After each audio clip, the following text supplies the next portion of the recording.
Hi friends, இந்த மாதிரி ஒரு சிக்கன் கறி செய்து பாருங்கள். ரொம்ப அருமையாக இருக்கும்.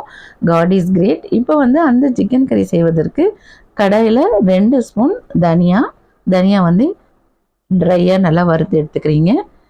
வறுத்ததை வந்து மிக்ஸி ஜாருக்கு ட்ரான்ஸ்ஃபர் பண்ணிக்கலாம். அதோட ஒரு கொத்து கருவேப்பிலை அதையும் அந்த ட்ரையாக வறுத்து எடுத்துக்கோங்க. அதுக்கப்புறம் 2 ஸ்பூன் ஆயில் போட்டு அதில் பட்டை, லவங்கம், ஏலக்காய் எண்ணெயில் பொரிய விடுறோம். அதோட 10 to 15 பல் சின்ன வெங்காயம் அதையும் அந்த எண்ணெயில் நல்லா பொரிய விடுறோம்.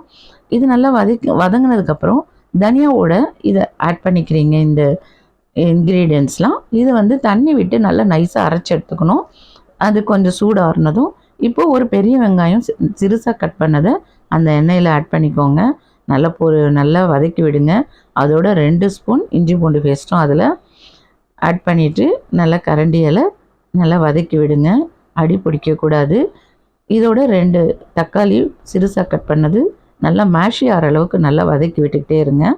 இந்த அளவுக்கு வந்ததும் சிக்கன் வந்து நான் தயிரில் ஊற வச்சு மஞ்சள் பொடி போட்டு நல்லா கலந்து வச்சதை 1/4 கிலோ சிக்கன் தாங்க இது. இதை வந்து இப்போ இதில் நம்ம ஆட் பண்ணிக்கிறோம். அந்த எண்ணெயிலேயே நல்லா கிளறி விடும்போது அதோட பச்சை வாசனை போகுங்க. அதுக்கப்புறம் அதில் 2 ஸ்பூன் மிளகாத்தூள், 1/4 டீஸ்பூன் மஞ்சள் பொடி, இதை 2த்தையும் ஆட் பண்ணி இதை நல்லா வதக்கி விடுங்க நல்லா.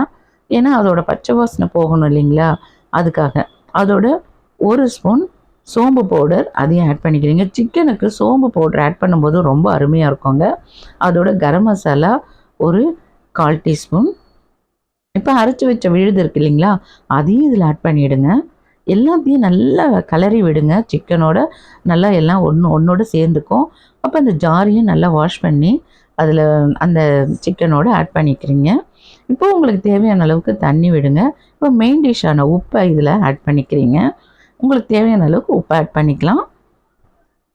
இப்போ இதை வந்து நான் வந்து குக்கரில் ட்ரான்ஸ்ஃபர் பண்ணிக்கிறேங்க. ஏன்னா நீங்கள் குக்கரில் வேக வைக்கும்போது நல்ல பஞ்சு போல் இருக்குங்க சாப்பிட்றதுக்கு. குழந்தைங்களாம் சாப்பிட்ணும், ரொம்ப நல்லாயிருக்கும். ஸோ இதை வந்து 3 விசிலுக்கு நான் குக்கரில் வச்சுருந்தேன்.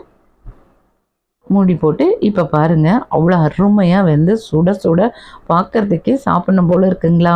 இப்போ இதை வந்து நான் சூடான இட்லியோட பரிமாற போகிறேன். இதில் கொஞ்சம் புதினா தலைங்களையும் ஆட் பண்ணிக்கிறோம். பாருங்கள் எவ்வளோ அருமையாக வந்திருக்கு.